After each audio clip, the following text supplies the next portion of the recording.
You will hear a number of different recordings, and you will have to answer questions on what you hear. There will be time for you to read the instructions and questions, and you will have a chance to check your work. All the recordings will be played once only. The test is in 4 sections. At the end of the test, you will be given 10 minutes to transfer your answers to an answer sheet. You will hear a conversation between a clerk from a moving company and a woman who wants to relocate to the United States. First, you have some time to look at questions 1 to 6.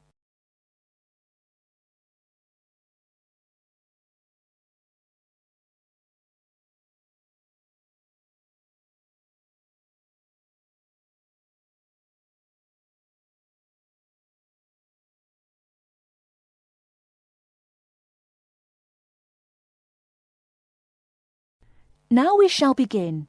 You should answer the questions as you listen, because you will not hear the recording a second time. Listen carefully and answer questions 1 to 6. Good morning, ma'am, and welcome to Australia's Moving Experience. How can I help you? Well, I hope you can help me. I'm so up in the air right now. Just calm down now. Let me guess. You're moving and it has you a little confused. That's it exactly. You see, I'm relocating to the United States next month, and I'm having a hard time getting organised. Here, fill out your name and address and let me ask you a few questions. Oh, what should I call you? My name is Jane Bond. OK, Jane, first of all, what's your work phone number? In case I have any questions about things. My work phone is 9463 550. But please try not to call me too often there. My boss hates personal calls. So does mine, ma'am. So does mine. And what address should we ship your things to? My new company is letting me stay temporarily at 509 Clark House. That's CLARK. 1137 University Drive in Seattle. Seattle? Beautiful city, I hear. Mountains right beside the ocean almost. Cooler than Australia too. OK, and when should we come pack your things? I guess that would be on Monday, March 11th. Do you want any help with an after-packing clean-up? We do that for a small additional charge. Yes, that would be helpful. I promised the landlord I'd give her the keys back by 5 p.m. on Thursday the 14th. Great. We'll just schedule the clean-up for that day. That way, the place will smell clean and there'll be no dust. Well, you do think of everything. Oh, how much is this going to cost? Here is a list of our basic prices. Oh dear, this seems rather expensive. Yes, ma'am, but you're paying for the best. We're careful and we're fast. Like we say, the only thing we break are speed records getting you moved. Well, maybe that's so. Oh, I nearly forgot to tell you. I don't want my furniture shipped with me. I won't be looking for an apartment till after I arrive in America. Would it be possible to put my furniture in storage here for a month, then have it sent along later? Of course, we do that all the time. A couple of other things. Here at A Moving Experience, we try to pack your things logically. We don't just throw stuff in boxes. Before you hear the rest of the conversation, you have some time to look at questions 7 to 10.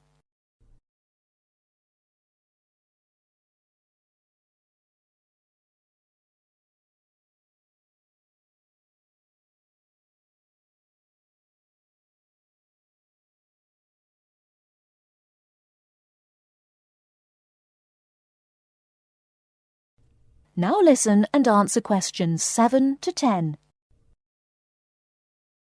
Do you have any special requests? You know, things you want packed in some special place so you know where to find them. Like what? Oh, I don't know. Things like dishes, maybe. Not to be rude, but you look like a lady who likes to eat. Ah, yes, I need my dishes and things where I can find them quickly. Great. We'll put those dishes and cutlery in what we call the emergency pack.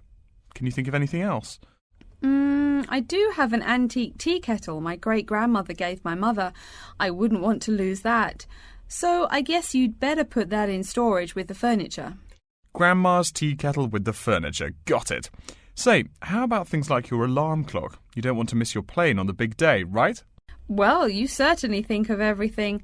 Yes, that's right. I'll also need my alarm clock where I can find it.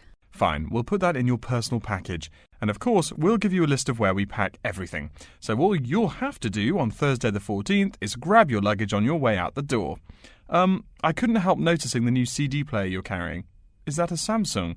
Why, yes it is. One of their best. Cost me nearly $100, it did. Do you want to take special care of it? I mean, it's brand new. Take care of it, but nothing special. You can just put it in storage with the furniture.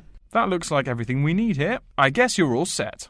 That was certainly quick. Thank you, young man. This has been a most moving experience. You now have half a minute to check your answers.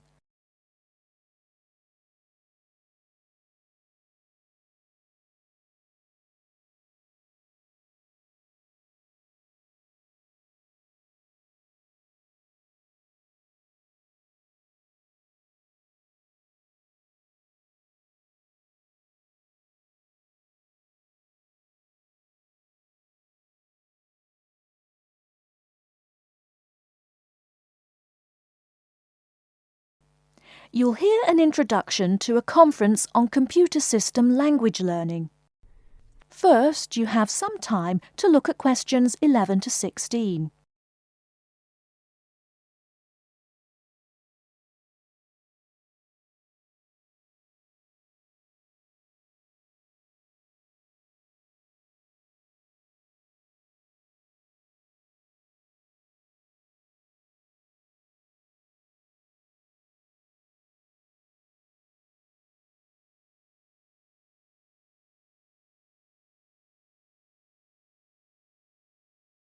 Now, listen carefully and answer questions 11 to 16. Good morning, everyone, and welcome to the second annual Wallabaloo Conference on Mastering Computer Languages. I hope you all had a good trip. Before we get underway with today's program, let me fill you in as to what's on tap for tomorrow, Sunday, February 19th. At 9 a.m, right here in the main hall, we'll be hearing a lecture from Dr. John Smith about computer as teacher. Professor Smith from the University of Melbourne is a world-class expert in the field of computer-assisted education, and his talk promises to be both stimulating and informative. Immediately afterwards, at 10:30, there will be a presentation of papers by various delegates. That, however, will take place in the garden room on the ground floor. If you don't yet know, the garden room is also called the ballroom and will be gathering at the west end, the slightly raised area called Level 2. Just look for the crowd. If you get lost, there are signs in the foyer. After all that thinking, talking and listening, I expect everyone will be a bit weary. So at 11:15, there will be a break for coffee, cookies and other light refreshments. These will be available at the aptly named refreshment stand, placed by the door back here in the main hall. Also, if you choose to skip the formal lunch, you can buy a packed lunch at the stand for a reasonable price. I strongly urge you, however, to join us at the formal lunch. That won't be till 1 o'clock sharp, so you have time to stroll about town a bit. We'll be eating at the Seaview restaurant. The restaurant is located right here in the hotel on the top floor. It's a good dozen flights of stairs, so I suggest you take the lift on the ground floor, eh? If you're not fond of fish, there's an all-you-can-eat barbecue available as well. They even offer wallaby meat. After lunch, we'll troop back downstairs to Level 2 in the ballroom for the presentation of further papers, which will begin at 2 p.m. Please try to be on time. I know you'll be a bit tired after lunch, but the ballroom echoes so with people coming in late. Thank you in advance. Once we've heard the papers, we'll break for afternoon tea at 3:10 p.m. No need to walk. The manager of the refreshment stand has graciously agreed to have tea served in the ballroom. He's even promised us some special scones, baked from a recipe of his dear old Scottish grandmother. Then, tea being drunk and scones munched, we'll retire here to the main hall for some closing remarks and questions. So, by 5 o'clock, we should have the conference wrapped up. But the fun isn't over. This is Australia, mates. We'll be flocking to the hotel's own Palm Lounge on the east side of the foyer for an informal reception. You can relax, mingle with the other delegates, and let your hair down a bit. This will run from 5:10 to 6:10, though you're free to stay as long as you like. The lounge manager has informed me that for the duration of the actual reception, you can have all-you-can-drink beer for $20 with purchase of an advance ticket. Before you hear the rest of the talk, you have some time to look at questions 17 to 20.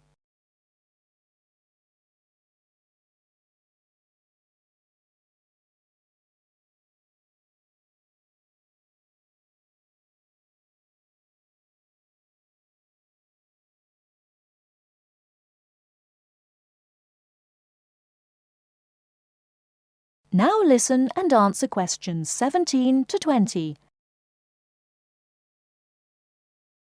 And yes, tickets can be purchased from any conference organiser or at the front desk any time between now and the start of the reception. I suggest you come by tomorrow evening to pick up the tickets, since the conference hall only holds 800 people. That way you can also get your journey planned ahead of time and be sure not to miss this truly memorable conference.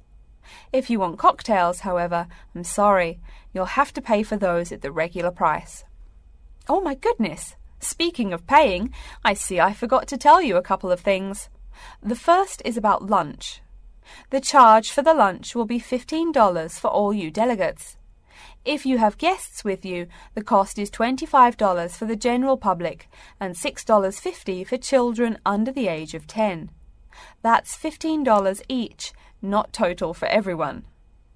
Another item is about the lunch menu. I very much urge you to try the fish. I mean, look at the restaurant's name, the Sea View. As the name suggests, it is a famous seafood restaurant. The chef is a Basque from Spain, and he really gets quite put out when people ignore his fish specialities for burgers or barbecue. If fish isn't your thing, though, try the steak. He makes an exquisite filet mignon topped with blue cheese and mushrooms. Finally, if you'd like to buy a ticket, you can have both lunch and unlimited beer for $35. I should have mentioned that earlier, but I am a bit forgetful. Maybe I should avoid the beer after the conference, eh? Well, I've said my bit. Are there any questions? You now have half a minute to check your answers.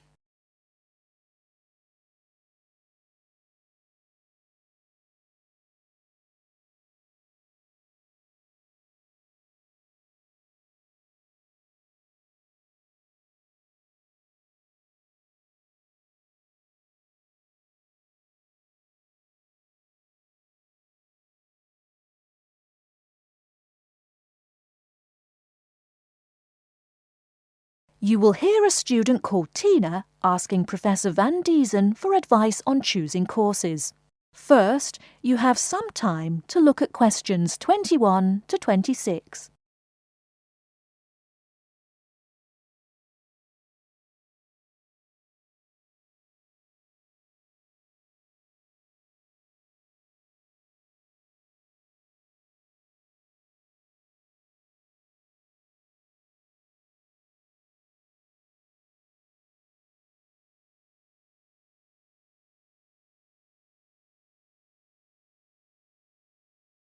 Now listen carefully and answer questions 21 to 26. Hello, are you Professor Van Diezen? Yes, I am. And who might you be? Oh, sorry, my name is Tina. I'm a freshman here. They told me I should ask you for advice in choosing courses. Well, that's part of what I'm here for. Please come in and sit down. Now, what are your questions? I almost don't know. Everything is so confusing. Like, what is a specialized course? Oh, easy.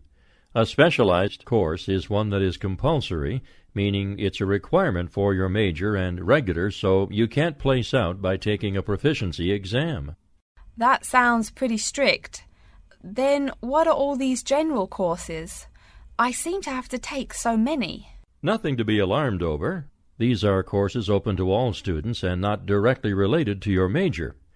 The university offers these general courses to choose so that you can become more well-rounded individuals. For example, I see you're a microbiology major, so it might be a good idea to take some literature or history courses so that you can know something besides all science. You mean these courses are like for fun? That might be one way to look at it, but don't tell the literature professor such a thing. Think of a general course as the opposite of a specified course. A specified course is one that pertains directly to your major. So, can I take any microbiology course I want? Let's see. Oh, those courses used to be open to microbiology students only. The good thing is now it's open to students on a flexible schedule, so it's not only for full-time students. So the answer is yes, if you have the instructor's permission. May I ask you why you chose microbiology? Well, I also like plain old biology too. You know, full-size animals. I might even become a veterinarian.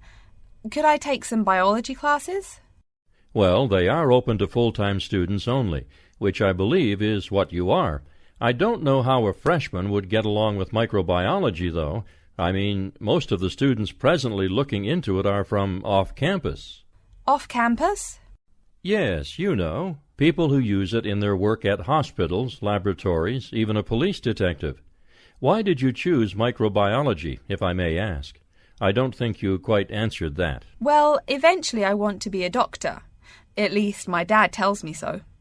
If I may say so, young lady, you seem a little uncertain.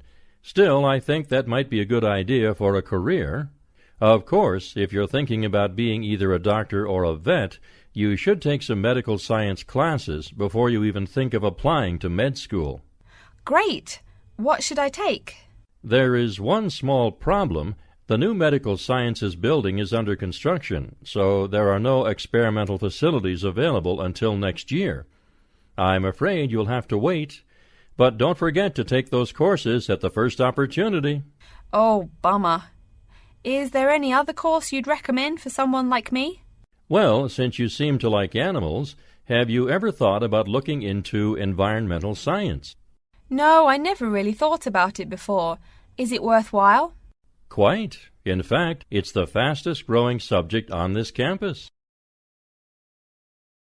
Before you hear the rest of the talk, you have some time to look at questions 27 to 30.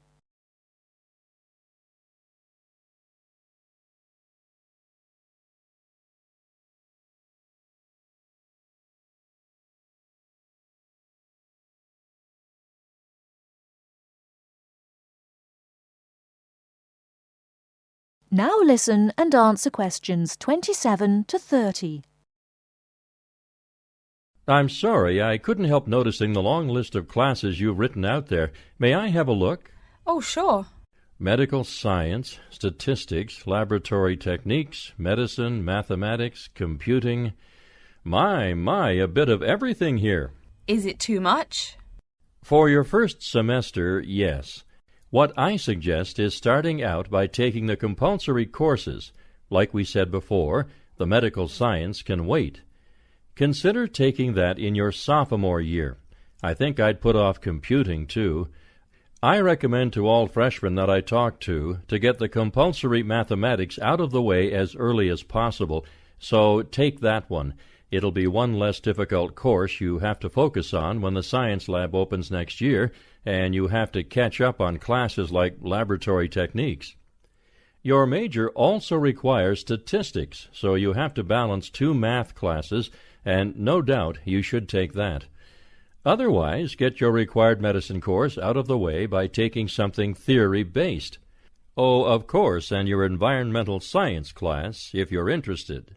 The others can wait, though I think computing is definitely a good idea, even though it's not required. I see, too, on your paper there you seem to have had high marks on the entrance exam.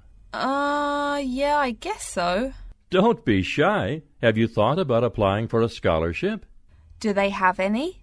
I mean, my dad is always complaining about how much money it costs him. In your department there are actually 3 full scholarships available. They cover tuition and provide $1,500 cash. $1,500 cash? Party! Please, miss, the money is intended more as a textbook allowance, not party money. If you promise to behave, I'll show you how to apply.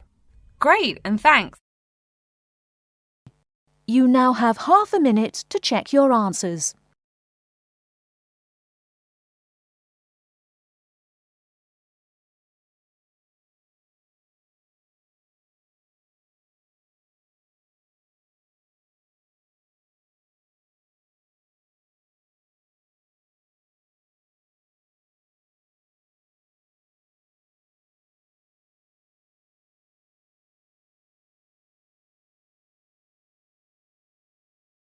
You will hear a lecture about how to choose flooring materials.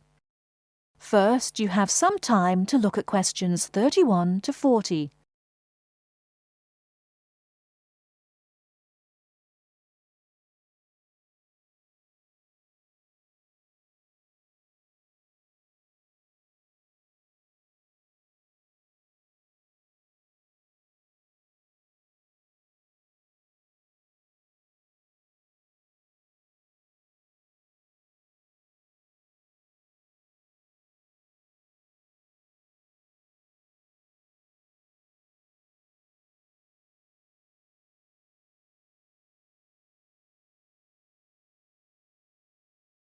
Now listen carefully and answer questions 31 to 40. We've been talking about choosing building materials in the last week. Now, a great many factors influence the choice of building materials. You can't make a house of cards, right? And people who live in glass houses and all that. Anyhow, today I'd like to say a few words about flooring. Some artificial materials can be used, like plastic for instance, which offer mixed blessings when used as a flooring surface. On the one hand, plastic is cheaper than nearly any other alternative, short of bare ground. Plastic also does not warp like wood. On the other hand, the best that can be said about plastic is that it looks like wood or stone. However, it cannot replace the real materials. As I have mentioned, I'm fixing up a new house. The decorator my wife hired told me plastic does a great job of looking exactly like plastic. Besides, it scratches easily, fades or discolors, and starts cracking within a year or two. So, if you're fitting out a sleazy hotel or plan to live in a trailer park, go with the plastic. Really though, for all intents and purposes, this leaves us with wood or stone as choices for flooring. Stone and wood are alike in at least one respect. Both go through processing before they can be put to use. Since few of us cut our own lumber or quarry our own stone, this is not perhaps a pressing concern. Still, do-it-yourselfers would do well to remember to buy only properly seasoned wood. Unseasoned wood warps, and a warped floor quickly becomes firewood, and its owner quickly becomes poorer. Likewise, except for dull-hued materials like slate or sandstone, most stone floors are polished before installation. The choice goes well beyond just wood or stone. Each type requires many further considerations. A few special remarks are called for when considering wood. For example, as always, aesthetics, personal taste, and layout all play roles, as well as the type of house or room. Oh, and certainly don't forget the cost. When it comes to cost, a rule of thumb is that the softer and less exotic the wood, the lower the cost. In the US, for instance, pine is both ubiquitous and cheap. Mahogany is imported and exorbitantly expensive. If you're on any kind of budget when remodeling, it's really helpful to remember to go for the softer woods. Aside from cost, there are still lots of different factors that are important in choosing the best flooring for the job. Continuing with the example of wood, one must consider the effects of each type of wood on the mood of the room. When selecting the best wood to use, particular attention needs to be paid to its grain patterns, texture, and colour. In rooms where relaxation or deep thought is the aim, say bedrooms or the study, dark, strong-grained woods are the rule. Here, the grain ought to match the furniture for a feeling of homogeneity. In rooms where activity and motion are typical, the dining room or living room, lighter, finer-grained lumber is more suitable. In such a setting, the wood grain might be useful in offering a contrast to the furniture. This leads to a feel of subconscious excitement in keeping with the room's function. In either case, though, consult a decorator. It is a decorator's job to know what materials to use to fit the function of the room. Though some things about putting together a room are subjective and based on one's individual taste, materials appropriate to a room's function are much more straightforward. A decorator takes the needs of the customer and uses a mathematical formula rather than subjective words. Since feelings vary from person to person, verbal descriptions of wood types tend to be ambiguous. You want the wood you select, not something approximate. And if you do decide to do it yourself, remember that all wood must be treated with preservatives to enhance its appearance and preserve its natural beauty. In the case of stone, or quarry tile, as flat-cut flooring stone is properly called, a new set of considerations must be weighed up. Simple colour aside, the degree of reflection must be kept in mind. This is called the reflectance rate, which is expressed in a number between 0.0 and 1.0, depending on the amount of light it reflects. At one end of the scale is polished silver. At a rating of 1.0, this shiny surface reflects nearly all of the light directed at it. Numbers closer to 0 describe materials that absorb more light. Moving down the scale a bit, we see that plastic that has been painted white has a rate of 0.8, which makes sense. We know that the colour white reflects all other colour, while black absorbs all colour, and plastic itself is a relatively reflective material. Materials that are denser and darker have reflectance rates much closer to 0. The quarry tile I mentioned a while ago has a rate of 0.1. As you may know, quarry tile is generally dark brown and made from clay, so it is quite dense. Of course, there is considerable variation among types of quarry tile because of the hue or treatment of the clay during its creation. Does anyone have any guesses as to what material may have a rate of almost 0.0? We can guess most of these materials are black in colour, but plastic, wood and even stone reflect some light. One material with a rate of almost 0.0 is black velvet. The texture produces almost no shine at all. Carrara marble, despite its white hue, is actually lower in reflectivity than black onyx. In any case, the fact that tiles vary somewhat should not be forgotten. A highly reflective floor would not be suitable in a library. It would be indispensable in a ballroom, should your home be large enough to feature one. Again, a rule of thumb is that light means lively. Since form and material follow function, one should only use the more reflective materials in rooms where the cultivation and expression of energy is important. Bear in mind, too, that most types of stone cost more than all but the rarest of wood. Of course, there is no reason why some rooms of a house should not feature wood floors or other stone tiles. You can even mix the two. A room with wood panels on the walls can have a beautiful stone floor. My bedroom has white birch walls and a light blue slate floor. The place looks like a Russian hunting lodge. Remember though, go with what feels right for you. Good taste and the laws of interior design are the homeowner's servants, not his master. It's only beautiful when you decide it is. I mean, you're the one who lives there, not the decorator, right? Okay, are there any questions?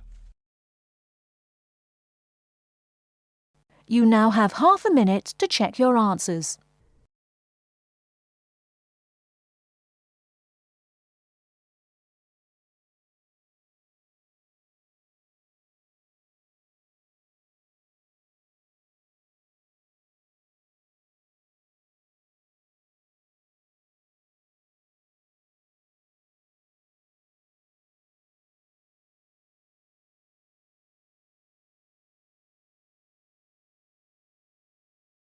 That is the end of the listening test. In the Ielts test, you will now have 10 minutes to transfer your answers to an answer sheet.